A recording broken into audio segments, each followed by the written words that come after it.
سفر کے حوالے سے مختلف قسم کی ہمیں باتیں سننے میں آتی ہیں۔ کہا جاتا ہے کہ یہ منحوس ہے، اس کو منحوس سمجھتے ہوئے صدقہ و خیرات بھی کیا جاتا ہے کہ بلائیں نازل ہوتی ہیں ان سے حفاظت رہے گی۔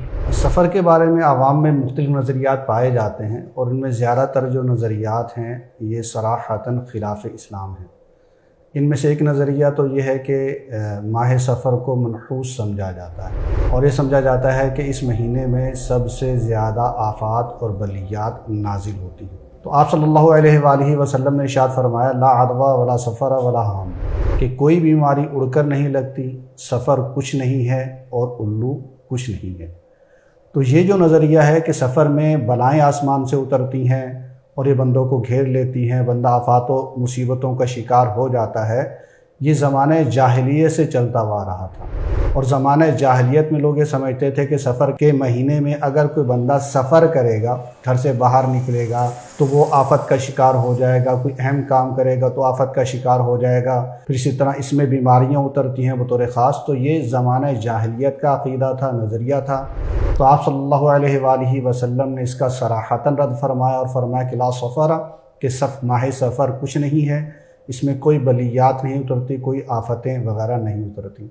اس کے ساتھ ساتھ فرمایا لا عدوى، کہ کوئی بیماری اڑ کر نہیں لگتی۔ یہ بھی زمانہ جاہلیت کا عقیدہ ہے کہ وہ سمجھتے تھے کہ جو ایک آدمی کو بیماری لگ گئی ہے اس سے اڑ کر دوسرے کو بیماری لگ جائے گی۔ تو بیماری اس طرح خود بخود اڑ کر نہیں لگتی، بلکہ بیماری جو ہے اسباب کے تحت منتقل ہوتی ہے، کہ اگر ایک فرد سے دوسرے فرد کو بیماری لگے گی تو اس کے اسباب منتقل ہوں گے، جراثیم منتقل ہوں گے، تو پھر جا کر دوسرے فرد کو بیماری لگے، خود بخود بیماری اڑ کر ایک فرد سے دوسرے فرد کو نہیں لگتی۔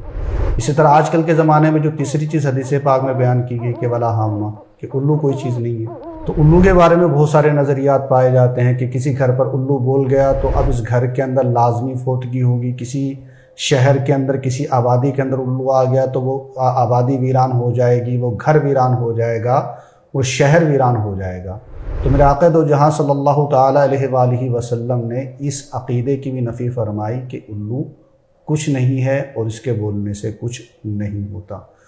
پھر یاد رکھیں کہ ماہ سفر بھی دیگر مہینوں کی طرح ایک مہینہ ہے، بطور خاص اس کے بارے میں کچھ نہیں ہے، کچھ ایسا نہیں ہے کہ اس کے اندر کوئی بطور خاص کوئی نحوست نازل ہوتی ہے۔ تو صدقہ و خیرات جس طرح دیگر مہینوں میں کیا جاتا ہے ایسے ہی ماہ سفر میں بھی کیا جا سکتا ہے۔ تلاوت قرآن پاک جس طرح دیگر مہینوں میں کی جاتی ہے ویسے ہی اس مہینے میں بھی کی جا سکتی ہے۔ سورہ مزمل کی جو تلاوت کی جاتی ہے وہ دیگر مہینوں میں بھی کی جا سکتی ہے، یوں ہی اس مہینے میں بھی کی جا سکتی ہے۔ ہاں، یہ نظریہ رکھ کے کہ یہ مہینہ منحوس ہے، اس میں آفات اترتی ہیں، اس نظریے کی بنا پر اگر وہ صدقہ و خیرات کرتا ہے، تلاوت کرتا ہے تو یہ ایک باطل نظریہ ہے اور اس پر وہ گناہ گار بھی ہو سکتا ہے۔